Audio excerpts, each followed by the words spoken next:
everybody. Today I have my old GoPro Hero. It's a great GoPro. I really liked it. For about 5 years I had this, and now I'm trying to destroy it just to show its durability. It wasn't working right anyways. When I would press the button down, it would stop recording after 30 seconds, which is the main reason that I got a new one, because it's bad when you're trying to record something and you put a lot of time and effort to get in the perfect scene, and you lose your content when that happens.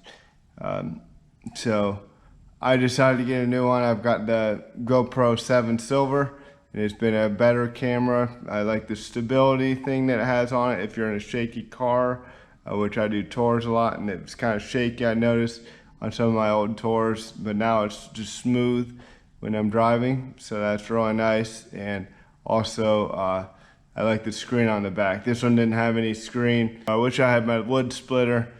I would put it in that, but I know it wouldn't withstand a 37-ton log splitter. But I sold that a few years ago because I was getting out of the wood business, and I like doing this better. So I'm just going to show you, what it can withstand. This is a great camera. It worked for 5 years pretty well, and I would get it again if I got that time back. I would get this camera again, but I do like this one better, the 7 Silver. So.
So there you have, there's the outer shell right here, and then this is what the contents were inside the shell.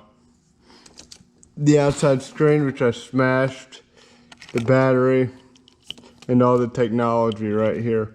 It's really pretty unbelievable all that went into this little shell right here. And once I got that top layer off, the screen off, it really came out pretty easily. All right, well, I hope you enjoyed the video. Thanks for watching.